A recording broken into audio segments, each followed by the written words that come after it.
Olá, bom dia, graça e paz. Tudo bem com você? Tudo bem com sua família? Deus é muito bom, amém? Êxodo capítulo 20, o versículo 17.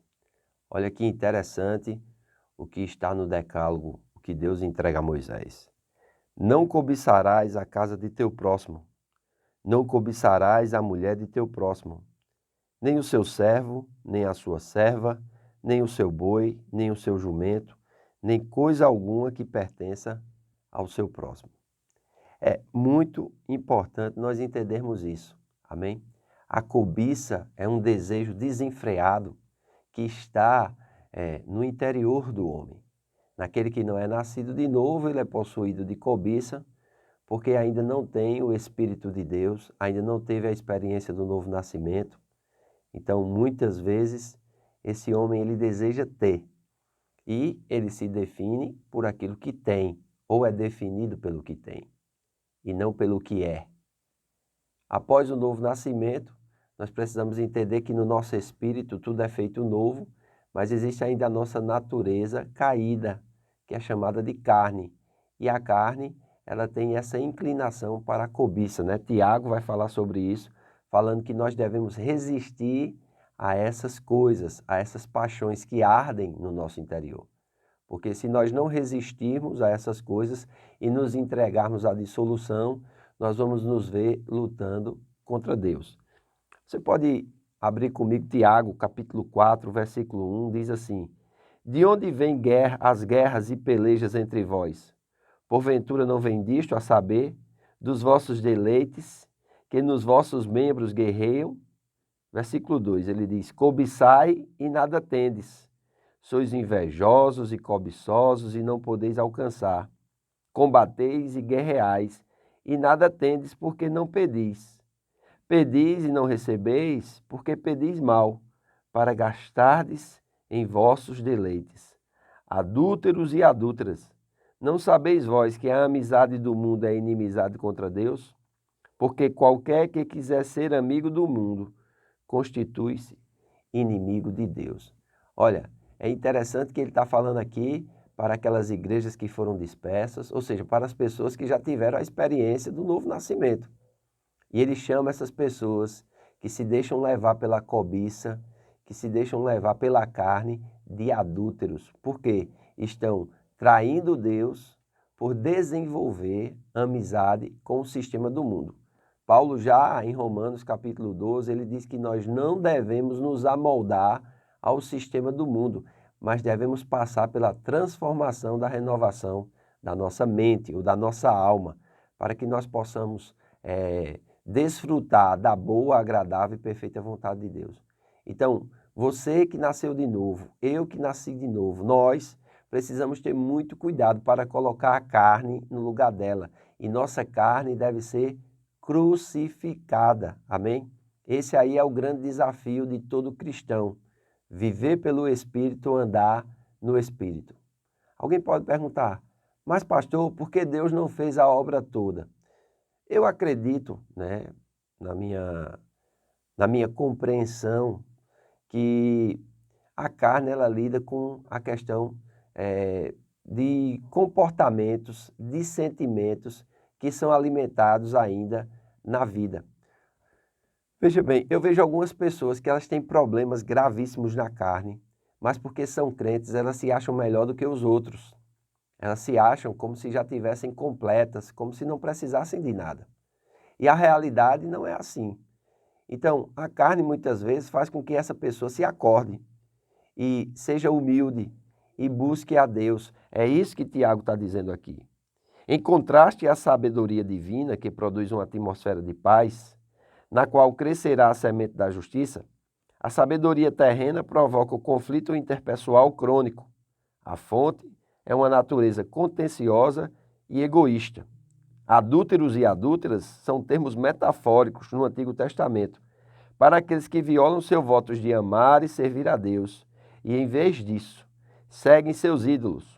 Um relacionamento ilícito com o mundanismo resulta em estranhamento e hostilidade com Deus. Então, muitas pessoas, elas até nascem de novo, mas por não buscarem o conhecimento e por não crescerem espiritualmente, elas não renovam a sua mente e ficam nessa posição, né? Como Tiago diz aqui no versículo 2, e como Moisés, através do mandamento do Senhor, ele diz: não cobiçarás a casa do teu próximo, não cobiçarás a mulher do teu próximo, nem o seu servo, nem a sua serva, nem o seu boi, nem o seu jumento, nem coisa alguma que pertença ao seu próximo. Nós precisamos entender, o que é do outro é do outro. O que é nosso é nosso. E a felicidade e a satisfação virá quando nós estivermos satisfeitos com aquilo que nos pertence e servirmos a Deus em inteireza de coração. Porque Deus tem o poder de nos abençoar, amém, de engrandecer o nosso nome e de também engrandecer, vamos dizer assim, os nossos bens. O que nós não podemos deixar é que os bens, o nome, o engrandecimento e a bênção do Senhor nos roube do abençoador. Muitas pessoas, elas chegam na igreja, falando metaforicamente, às vezes puxando uma cachorrinha, não tem nada, e começam a aprender os princípios de Deus, começam a ser fiéis nos dízimos, nas ofertas. Deus começa a abençoar essa pessoa começa a progredir na vida, começa a prosperar. E sabe o que é que acontece? Ela começa a adulterar contra Deus, ela começa a quebrar os seus votos, ela começa a justificar pecados, ela começa a justificar a sua ausência na casa de Deus, a sua ausência na prática do amor e dos mandamentos. E o que é que acontece? Ela começa a fletar com o mundo. Já para de vir à igreja, já para de congregar, começa a desfrutar da bênção de Deus para satisfazer essa cobiça, para satisfazer essa inveja. E eu sei, irmãos, é duro nós admitirmos que existe cobiça em nós. É difícil nós admitirmos que nós somos invejosos, mas quanto mais nós fugirmos disso, pior será a nossa situação.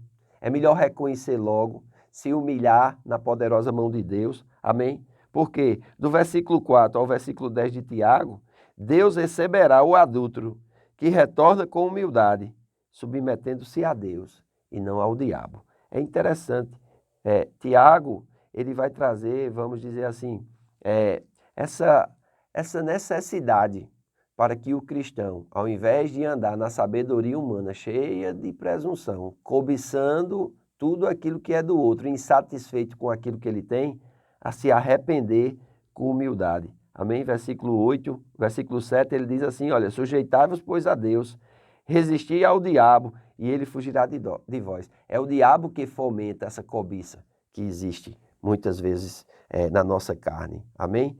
Cobiçar significa desejar ou ter ambição. O querer algo não é errado, mas é errado querer isso à custa dos outros, ou por causa de ciúmes ou inveja. Amém? Então, é algo que nós precisamos tratar. Deus deixou isso na jurisprudência nossa. Pelo Espírito, nós precisamos mortificar os feitos da carne. Amém? Para que nós possamos reinar em vida através de Jesus Cristo. Como Paulo diz em Romanos capítulo 5, versículo 17, os que receberam a abundância da graça e o dom da justiça reinarão em vida através de um só, a saber, Jesus Cristo. Então, você que tem problemas de cobiça, de inveja, você que não é satisfeito com aquilo que você tem, saiba que tudo isso está na sua carne. E isso deve ser abafado, isso deve ser crucificado. E como é que se faz isso? Como é que se mata essa cobiça, essa inveja pelas coisas que é do outro? Amados, com humildade na presença de Deus, amém? Com oração, com compreensão de que isso está na sua carne, na verdade não é você, né? O apóstolo Paulo, ainda na carta aos Romanos, ele diz, eu sei que em mim não existe bem algum. Ele diz, isto é, na minha carne. A nossa carne não presta para nada. E nós precisamos crucificá-la, amém? E precisamos entender isso, para não cobiçar a casa do próximo, a mulher do próximo, nem o servo, nem a serva, nem o seu boi, nem o seu jumento, nem coisa alguma que pertença ao seu próximo. Seja satisfeito com aquilo que você tem. Amém? Seja fiel a Deus e Deus vai engrandecer teu nome, Deus vai te abençoar e você vai ver você vai ter para você e para aqueles que estão ao seu redor, somente trabalhando com as suas mãos e sendo fiel ao Senhor. Amém?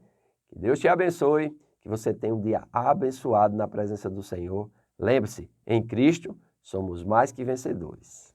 Faço votos por tua prosperidade e saúde, assim como é próspera a tua alma. Amém? Se inscreva no canal, dê um joinha, acione o sininho para receber as notificações e compartilhe com o maior número de pessoas esse vídeo para que eles possam receber também essa compreensão da palavra de Deus. Hoje nós encerramos os comentários do Decálogo, mandamento por mandamento. Amanhã nós damos continuidade nos comentários de Êxodo. Um grande abraço e que Deus te abençoe. Até amanhã.